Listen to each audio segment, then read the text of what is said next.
ఓం శాంతి.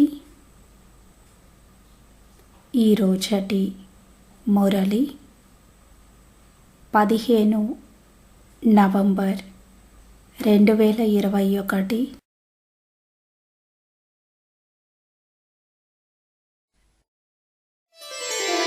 खुदा को खुद में समा के करोड़ों को खुदा से मिलाया, होता क्या बलिदान प्रभु प्रेम में, आपके कर्मों ने हमें समझाया।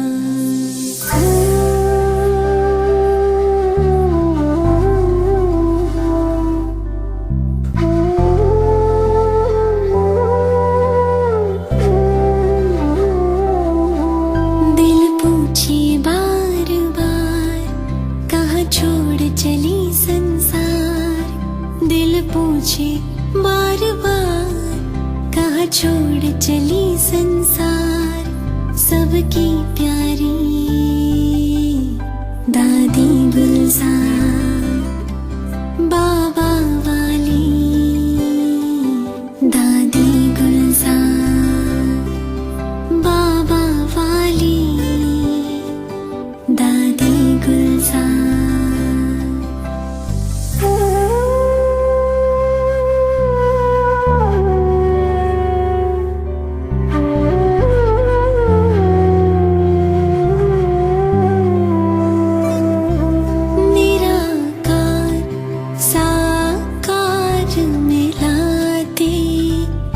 शिव के छोटे नंदी कहलाते, अपने रथ को करके अर्पण, प्रभु मिलन का सुख बरसाते।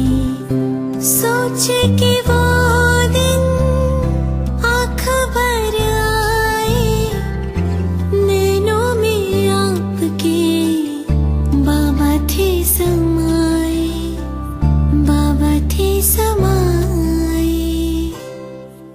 करना चाहे दीदार फिर से हम एक बार, करना चाहे दीदार फिर से हम एक बार।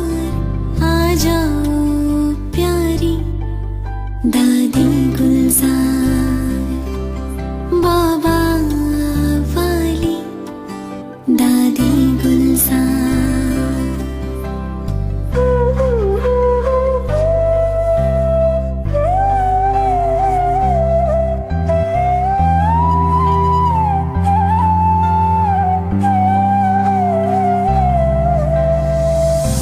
दूर न हमसे जा पाओगे, बाबा के संग सदा याद आओगी। संगम में भी साथ रहे हो, सतयुग में भी संग आओगे। धन्य हुआ वो जीवन सारा, धन्य हुआ वो जीवन सारा, जिसने भी पाया साथ तुम्हारा, साथ तुम्हारा, साथ तुम्हारा। दिल करता है आभार, यज्ञ की शोभा और आधार।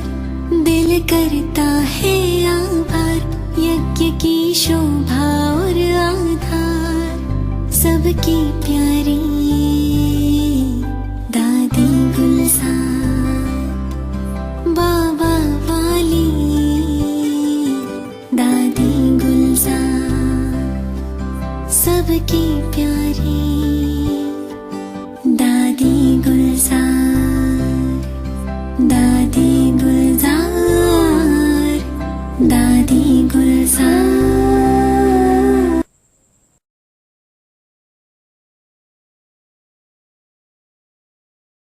ఓం శాంతి. భగవాన్ వాచ. మధురమైన పిల్లలు, శివ్ బాబా ద్వారా ఏ జ్ఞానమైతే లభించిందో దానిని బుద్ధిలో స్థిరంగా ఉంచుకోవాలి. ఉదయాన్నే లేచి స్వదర్శన చక్రధారులుగా అయ్యి జ్ఞానం యొక్క విచార సాగర మంథనం చేయాలి. మధురమైన పిల్లలు, పరమాత్మ ద్వారా ఏ జ్ఞానమైతే లభించిందో దానిని బుద్ధిలో స్థిరంగా ఉంచుకోవాలి. ఉదయాన్నే లేచి స్వదర్శన చక్రధారులుగా అయి జ్ఞానం యొక్క విచార సాగర మంథనం చేయాలి. ప్రశ్న: ఈ ఈశ్వరీయ చదువు యొక్క నియమం ఏమిటి? దానికోసము ఏ డైరెక్షన్ లభించి ఉంది? ఈ ఈశ్వరీయ చదువు యొక్క లా ఏమిటి? దానికోసము ఏ డైరెక్షన్ లభించి ఉంది? జవాబు: ఈ ఈశ్వరీయ చదువు యొక్క నియమం ఏమిటి అంటే, నియమిత రూపంలో అనగా ఈ చదువుని రెగ్యులర్గా చదువుకోవడము. అప్పుడప్పుడు చదువుకోవడము, అప్పుడప్పుడు చదువుకోకపోవడము ఇది నియమం కాదు. బాబా చదువు కోసము చాలా ఏర్పాట్లు చేశారు. మురళి మధుబన్ నుండి పోస్ట్లో ఎక్కడికైనా వెళుతుంది. 7 రోజుల కోర్సు తీసుకొని మీరు ఎక్కడైనా చదువుకోవచ్చు. కావున చదువును ఎప్పుడూ మిస్ చేయకూడదు. ఈ ఈశ్వరీయ చదువు యొక్క నియమం ఏమిటి అంటే, ఈ చదువును రెగ్యులర్గా చదువుకోవడము లేక వినడము. అప్పుడప్పుడు వినడము, చదువుకోవడము, అప్పుడప్పుడు చదువుకోకపోవడము లేక వినకపోవడము ఇది లా కాదు. శివ్ బాబా చదువు కోసము చాలా ఏర్పాట్లు చేశారు. ఈ మురళి మధుబన్ నుండి దేశ విదేశాలకి పోస్ట్లో వెళుతుంది. 7 రోజుల కోర్సు తీసుకొని ఎక్కడైనా మీరు మురళి వినొచ్చు, చదువుకోవచ్చు. కావున ఎప్పుడు కూడా ఈ చదువును మీరు మిస్ చేయకూడదు. పాట ఉంది: ఓం నమః శివాయ. ఓం శాంతి. ఏ పిల్లలైతే ఇక్కడ కూర్చున్నారో వారు రచయిత మరియు రచనల ఆది మధ్య అంతిమాలను మరియు స్వదర్శన చక్రాన్ని గుర్తు చేస్తారు.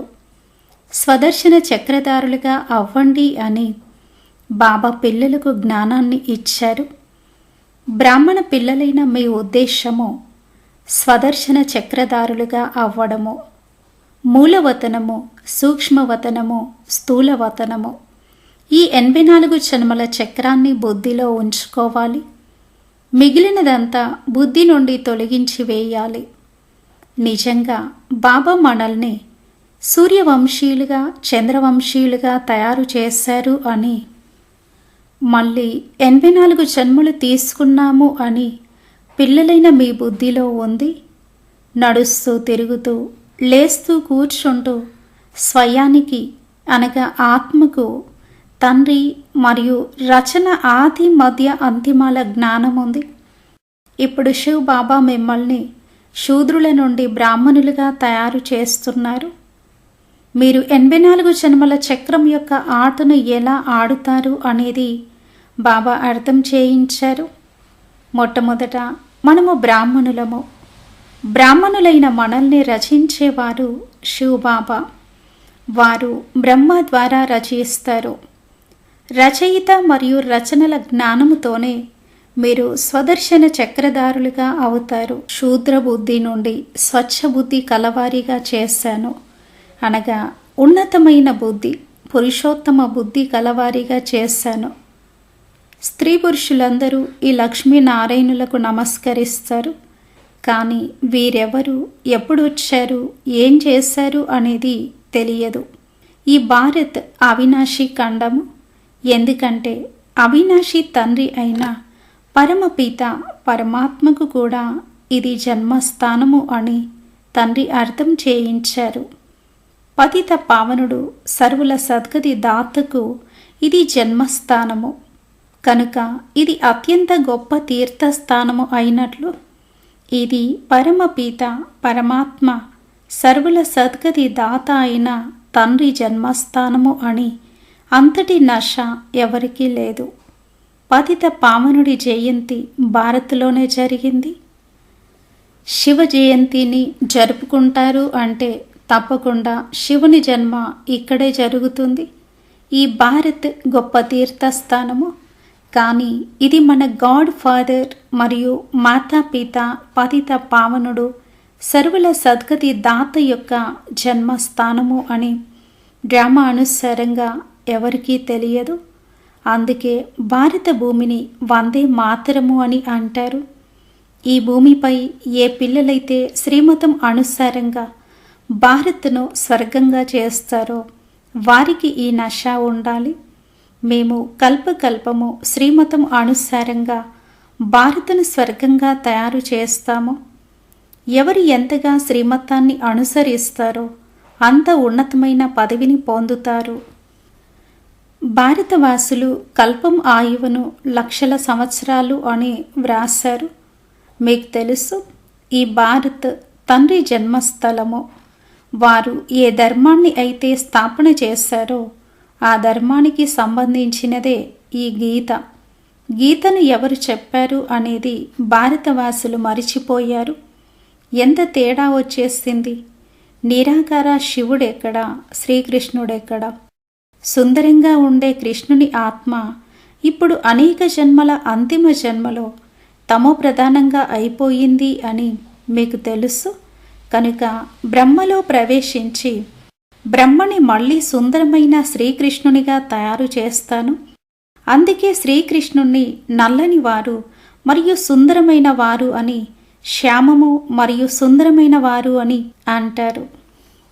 బ్రహ్మ బాబా సత్యయుగంలో సుందరమైన కుమారునిగా ఉండేవారు. వీరి మహిమ మర్యాద పురుషోత్తముడు అహింస పరమ ధర్మంగా ఉన్నవారు. రాధాకృష్ణులకు మరియు లక్ష్మీనారాయణులకు మధ్యనున్న సంబంధం ఏమిటో భారతవాసులకు తెలియదు. బాబా అంటారు, ఇప్పటి వరకు మీరేదైతే చదువుకుంటూ వచ్చారో అందులో సారమేమీ లేదు. ఇప్పుడు మీరు సన్ముఖంగా కూర్చున్నారు. బాబా మనకు 5000 సంవత్సరాల తర్వాత మళ్ళీ రాజయోగ శిక్షణను ఇస్తున్నారు అని మీకు తెలుసు. కృష్ణుడు గీతను వినిపించారు అని ప్రపంచమంతా అంటుంది. బాబా అంటారు, కృష్ణునిలో సృష్టి ఆది మధ్య అంతిమాల జ్ఞానమే లేదు. కృష్ణుని ఆత్మ ముందు జన్మలో ఈ జ్ఞానాన్ని పొందింది. ఇప్పుడు వచ్చి పొందుతున్నారు. నేను వీరికి బ్రహ్మ అని పేరు పెట్టాను. వీరి అనేక జన్మల అంతిమ జన్మలో నేను ప్రవేశిస్తాను. మీరు మరజీవులుగా అయ్యారు కదా. మీకు అవ్యక్త పేర్లను కూడా పెట్టాను. ఇప్పుడు పెట్టను, ఎందుకంటే చాలామంది బాబాకి విడాకులు ఇచ్చేశారు. తండ్రికి చెందిన వారిగా అయ్యి పేరు పెట్టించుకొని పారిపోవడం అనేది శోభించదు. అందుకే పేర్లు పెట్టడం ఆపేశారు బాబా. ఇప్పుడు మీరు బ్రాహ్మణులుగా అయ్యారు. ప్రజాపిత బ్రహ్మ సంతానము. శివ్ బాబాకు మనవలు. బాబా అంటారు, వారసత్వము మీరు నా నుండి తీసుకోవాలి కనుక నన్ను స్మృతి చేయండి. ఇది బ్రహ్మ అనేక జన్మల అంతిమ జన్మ. సూక్ష్మవతనంలో ఏ బ్రహ్మనైతే చూపిస్తారో వారు పావనమైన వారు. సూక్ష్మవతనంలో ప్రజాపిత అయితే ఉండరు. వీరు వ్యక్తంగా ఉన్నారు అని, వృక్షం చివర్లో నిలబడి ఉన్నారు అని శివ్ బాబా అర్థం చేయిస్తారు. పవిత్ర ఫరిస్తాగా అయ్యేందుకు ఇక్కడ పిల్లలతో పాటు యోగంలో కూర్చొని ఉన్నారు కనుక సూక్ష్మవతనంలో చూపించవలసి ఉంటుంది. ఇక్కడ కూడా ప్రజాపిత తప్పకుండా కావాలి. వారు అవ్యక్తము, వీరు వ్యక్తము. మీరు కూడా ఫరిస్తాలుగా అయ్యేందుకు వచ్చారు. ఇందులోనే మనుషులు కన్ఫ్యూజ్ అవుతారు. ఎందుకంటే ఇది పూర్తిగా క్రొత్త జ్ఞానము. ఏ శాస్త్రాలు మొదలైన వాటిలో ఈ జ్ఞానం లేదు. భగవంతుడు ఒక్కరే. వారు ఉన్నతోన్నతమైన వారు. నిరాకార పరమపిత పరమాత్మ, ఆత్మలందరికీ తండ్రి. వారి నివాస స్థానము పరంధామము. వారిని అందరూ ఈ విధంగా స్మృతి చేస్తారు. రండి, మాపై మాయ నీడ పడింది, పతితులుగా అయిపోయాము. ఈ విషయాలు క్రొత్తవారి బుద్ధిలో కూర్చోవు. ఇప్పుడు మీకు రచన యొక్క ఆది మధ్య అంతిమాల గురించి తెలుసు. సత్యయుగంలో మనం చాలా కొద్ది మంది మాత్రమే రాజ్యం చేసేవారిమి. అక్కడ అధర్మమనే విషయమే ఉండదు. శాస్త్రాలలో ఎన్ని విషయాలు వ్రాశారు, కానీ వాటిలో సారమేమీ లేదు. మెట్లు దిగుతూ దిగుతూ ఇప్పుడు చివర్లోకి వచ్చి పతితులుగా అయ్యారు. ఇప్పుడు మీరు జంపు చేస్తారు. దిగడానికి 84 జన్మలు పట్టింది. 1 సెకండ్లో జంపు చేస్తారు. ఇప్పుడు పిల్లలైన మీరు రాజయోగం నేర్చుకుంటున్నారు. తర్వాత శాంతిధామంలోకి వెళ్ళి సుఖధామంలోకి వస్తారు. ఇది దుఃఖధామము. ముందు మీరు వచ్చారు కనుక తండ్రి కూడా మొట్టమొదట మిమ్మల్నే కలుస్తారు. ఇక్కడ తండ్రికి మరియు పిల్లలకు, ఆత్మకు మరియు పరమాత్మకు మేళ జరుగుతుంది. లెక్క ఉంది కదా. మనము శివ్ బాబా నుండి వీడుకోలు తీసుకొని 5000 సంవత్సరాలు అయింది. మొట్టమొదట స్వర్గంలో పాత్రను అభినయించారు. అక్కడి నుండి మీరు పాత్రను అభినయిస్తూ క్రిందకు దిగుతూ వచ్చారు. ఇప్పుడు మీరు శివ్ బాబా వద్దకు వచ్చేశారు. ఇకపోతే మిగిలిన కొద్ది మంది ఎవరైతే ఉంటారో వారు కూడా వచ్చేస్తారు. తర్వాత మీ చదువు సమాప్తమైపోతుంది. అందరూ ఇక్కడికి రావలసిందే. పరంధామంలో ఖాళీ అయినప్పుడు బాబా అందరినీ తీసుకువెళతారు. ఇవి అర్థం చేసుకోవలసిన విషయాలు. మీరు చదువుకోవాలి. స్కూలుకు అప్పుడప్పుడు వెళ్ళడము, అప్పుడప్పుడు వెళ్ళకపోవడము ఇది నియమం కాదు. బాబా చదువు కోసము చాలా ఏర్పాట్లు కూడా చేశారు. లేదంటే చదువు అనేది ఎప్పుడూ ఎవరి వద్దకు పోస్ట్లో వెళ్ళదు. కానీ ఈ బేహదు తండ్రి యొక్క చదువు పోస్ట్లో వెళుతుంది. ఎన్ని కాగితాలు ముద్రించబడతాయి, ఎక్కడెక్కడికో వెళతాయి. 7 రోజుల కోర్స్ తీసుకొని తర్వాత ఎక్కడైనా ఈ చదువును చదువుకుంటూ ఉండండి. ఈ సమయంలో అందరూ అరకల్పం యొక్క రోగులు. అందుకే 7 రోజులు బట్టీలో ఉంచవలసి ఉంటుంది. ఈ 5 వికారాల రోగము మొత్తం ప్రపంచమంతటా వ్యాపించి ఉంది. సత్యయుగంలో మీ శరీరము నిరోగిగా ఉండేది. సదా ఆరోగ్యంగా, సదా ఐశ్వర్యవంతులుగా ఉండేవారు. ఇప్పుడు మీ పరిస్థితి ఎలా అయిపోయింది? ఈ ఆట అంతా భారత్కు సంబంధించినదే. ఇప్పుడు మీకు 84 జన్మల స్మృతి కలిగింది. కల్పకల్పము మీరే స్వదర్శన చక్రధారులుగా అవుతారు. మరియు చక్రవర్తి రాజులుగా కూడా అవుతారు. ఇక్కడ రాజ్యస్థాపన జరుగుతుంది. ఇందులో పదవులు నెంబర్ వారీగా ఉంటాయి. ప్రజలు కూడా అనేక రకాల వారు కావాలి. నేను ఎంతమందిని నా సమానంగా స్వదర్శన చక్రధారులుగా తయారు చేశాను అని మనస్సును ప్రశ్నించుకోవాలి. ఎవరు ఎంతమందిని తయారు చేస్తారో వారే ఉన్నతమైన పదవిని పొందుతారు. తండ్రి మాయతో యుద్ధం చేయడం నేర్పిస్తారు. అందుకే బ్రహ్మకి యుధిష్ఠరుడు అని పేరు పెట్టారు. మాయపై విజయం పొందే యుద్ధాన్ని నేర్పిస్తారు. యుధిష్ఠరుడిని మరియు ధృతరాష్ట్రుణ్ణి కూడా చూపిస్తారు. మాయను జయిస్తే జగత్తును జయిస్తారు అని అంటూ ఉంటారు కూడా. ఎంత సమయం మీ విజయం నిలిచి ఉంది? తర్వాత మీరు ఎంత సమయం ఓటమిని చూశారు అనేది కూడా మీకు తెలుసు. ఇది దైహికమైన యుద్ధం కాదు. దేవతలు మరియు అసురుల యుద్ధం కూడా కాదు. కౌరవులు మరియు పాండవుల యుద్ధం కూడా కాదు. అసత్యపు శరీరము, అసత్యపు మాయ. భారత్ ఇప్పుడు అసత్య ఖండంగా ఉంది. ఒకప్పుడు సత్యఖండంగా ఉండేది. రావణ రాజ్యము మొదలైనప్పటి నుండి అసత్యఖండంగా అయిపోయింది. ఈశ్వరుని గురించి ఎన్ని అసత్యాలు చెప్తారు, ఎన్ని కలంకాలను మోపుతారు. కలంగి అవతారం గురించి కూడా అంటూ ఉంటారు.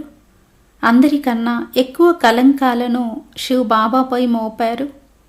వారి గురించి ఈశ్వరుడు తాబేలు, చేప అవతారాలు తీసుకుంటారు అని, రాళ్ళు రప్పలలో ఉన్నారు అని అంటారు. ఎంతగా నిందిస్తారు. ఇది సభ్యతేనా? ఇప్పుడు మీకు జ్ఞాన ప్రకాశం లభించింది. శివ్ బాబా మనకు రచయిత మరియు రచనల ఆది మధ్య అంతిమాల రహస్యాలను అర్థం చేయిస్తున్నారు అని, ఈ విషయాలు వేరే ఎవరికీ తెలియదు అని మీకు తెలుసు. తండ్రియే సద్గతి దాత. బాబా జ్ఞానముతో అందరికీ సద్గతి కలుగుతుంది.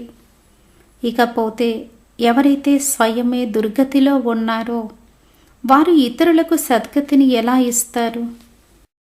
నేను వచ్చి మిమ్మల్ని రాజులకే రాజులుగా తయారు చేస్తాను. మీరే పవిత్రంగా పూజ్యులుగా ఉండేవారు. ఇప్పుడు పూజారులుగా అయ్యారు. పవిత్ర రాజులను అపవిత్ర రాజులు పూజిస్తారు. సత్యయుగంలో జబల్ కిరీటదారులుగా ఉండేవారు. వికారీ రాజులు ఉన్నప్పుడు సింగిల్ కిరీటం ఉంటుంది. వారు కూడా మహారాజు మహారాణులే. కానీ అపవిత్రమైన వారు పవిత్రమైన వారి వద్దకు వెళ్ళి తల వంచి నమస్కరిస్తారు.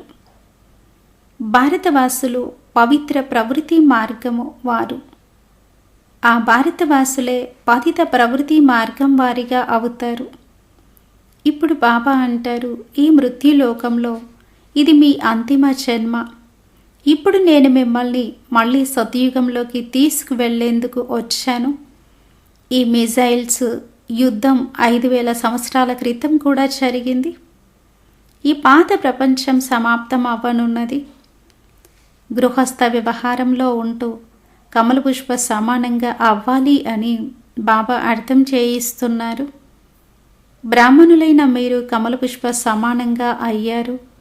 కానీ ఈ గుర్తును విష్ణువుకు చూపించారు. ఎందుకంటే మీరు సదా ఏకరసంగా ఉండరు. ఈరోజు కమల పుష్ప సమానంగా ఉంటారు. 2 సంవత్సరాల తర్వాత పతితులుగా అవుతారు. ఇది మీ సర్వోత్తమ కులము. బ్రాహ్మణులైన మీరు పిలక వంటి వారు. తర్వాత పునర్జన్మలు తీసుకుంటూ దేవతలుగా, క్షత్రియులుగా, వైశ్యులుగా, శూద్రులుగా అవుతారు. శూద్రుల నుండి వెంటనే దేవతలుగా అవ్వరు. పిలక సమానమైన బ్రాహ్మణులుగా కావాలి. ఇప్పుడు బ్రాహ్మణులను శివ్ బాబా చదివిస్తున్నారు. కనుక ఇటువంటి బాబాకు విడాకులు ఇవ్వకూడదు. బాబా అంటారు, ఆశ్చర్యకరంగా నా వారిగా అవుతారు. వింటారు. తర్వాత పారిపోయి మాయకు చెందిన వారిగా అవుతారు. ద్రోహులుగా అవుతారు. నన్ను నిందింపచేస్తారు. ఇటువంటి వారిని సద్గురువుకు నింద తీసుకొచ్చేవారు స్వర్గంలో ఉన్నతమైన స్థానాన్ని పొందలేరు అని అంటారు. ఇకపోతే వారు భక్తి మార్గపు గురువులు. వారేమీ సద్గతి దాతలు కాదు. ఆత్మలందరికీ తండ్రి, టీచర్, గురువు ఒక నిరాకార తండ్రి మాత్రమే. వారే అందరినీ ఉద్ధరించడానికి వచ్చారు. ముందు అర్థం చేసుకుంటారు. అప్పుడిక టూ లేట్ అయిపోతుంది. వారు మళ్ళీ తమ ధర్మంలోకే వెళ్ళిపోతారు. శ్రేష్టాతి శ్రేష్టమైనది దేవతా ధర్మము. తండ్రితో పాటు కూర్చున్న బ్రాహ్మణులైన మీరు దేవతల కంటే ఉన్నతమైన వారు. మిమ్మల్ని చదివించేవారు విచిత్రుడు మరియు విదేహి. తండ్రి అంటారు, నాకు దేహం లేదు.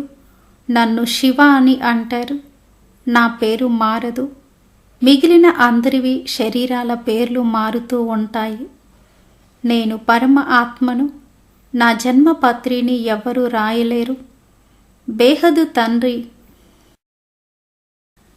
అనంతమైన రాత్రి ఏర్పడినప్పుడు పగులుగా చేయడానికి వస్తారు. ఇప్పుడు ఇది సంగమ యుగము. ఈ విషయాలను బాగా అర్థం చేసుకొని తర్వాత ధారణ చేయాలి, స్మృతిలోకి తీసుకురావాలి. పిల్లలైన మీరు ఇక్కడికి వస్తారు, అనగా మధుబనికి వస్తారు. తీరిక లభిస్తుంది. ఇక్కడ విచారసాగర మంథనం బాగా చేయగలరు. अच्छा, मीठे मीठे सिखलते बच्चों प्रति माता पिता बाप दादा का याद प्यार और गुड मॉर्निंग. रूहानी बाप के रूहानी बच्चों को नमस्ते. हम रूहानी बच्चों की रूहानी माता पिता बाप दादा को याद प्यार गुड मॉर्निंग और नमस्ते. ओम शांति. धारण కొరకు ముఖ్య సారము. ఫస్ట్ పాయింట్, సర్వోత్తమ కులము యొక్క స్మృతితో గృహస్థ వ్యవహారంలో ఉంటూ కమలపుష్ప సమానంగా పవిత్రంగా అవ్వాలి. ఎప్పుడూ సద్గురువును నిందింప చేయకూడదు.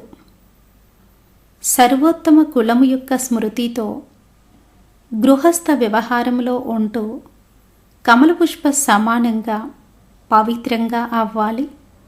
ఎప్పుడూ సద్గురువును నిందింప చేయకూడదు. సెకండ్ పాయింట్,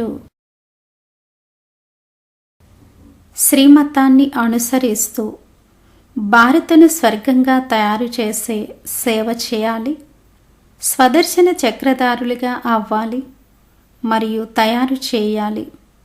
ఎప్పుడు సమయం లభిస్తే అప్పుడు తప్పకుండా విచారసాగర మంథనం చేయాలి.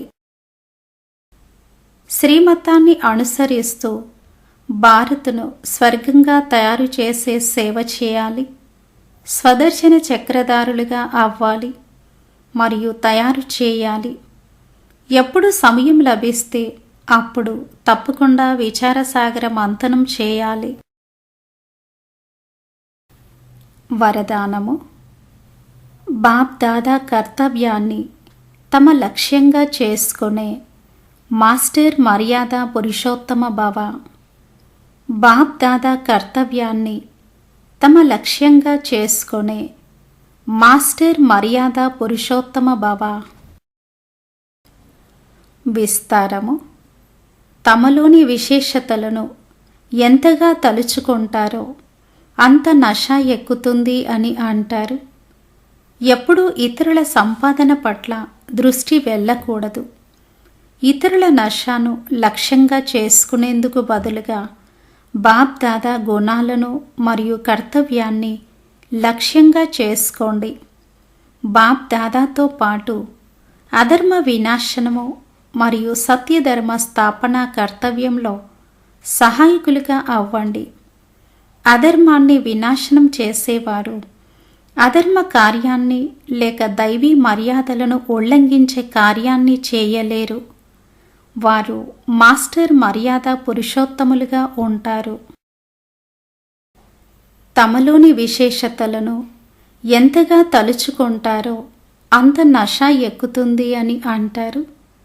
ఎప్పుడూ ఇతరుల సంపాదన పట్ల దృష్టి వెళ్ళకూడదు. ఇతరుల నషాను లక్ష్యంగా చేసుకునేందుకు బదులుగా బాప్ దాదా గుణాలను మరియు కర్తవ్యాన్ని లక్ష్యంగా చేసుకోండి. బాప్ దాదాతో పాటు అధర్మ వినాశనము మరియు సత్యధర్మ స్థాపన కర్తవ్యంలో సహాయకులుగా అవ్వండి. అధర్మాన్ని వినాశనం చేసేవారు అధర్మ కార్యాన్ని లేక దైవీ మర్యాదలను ఉల్లంఘించే కార్యాన్ని చేయలేరు. వారు మాస్టర్ మర్యాద పురుషోత్తములుగా ఉంటారు. స్లోగన్. నాలెడ్జ్ఫుల్గా అయ్యి వ్యర్థమైన ప్రశ్నలను స్వాహా చేసినట్లయితే సమయం మిగులుతుంది. జ్ఞానవంతులుగా అయ్యి వ్యర్థమైన ప్రశ్నలను స్వాహా చేసినట్లయితే సమయం మిగులుతుంది. స్వమానము. బాప్ దాదా కర్తవ్యాన్ని తమ లక్ష్యంగా చేసుకునే మాస్టర్ మర్యాద పురుషోత్తమ ఆత్మను.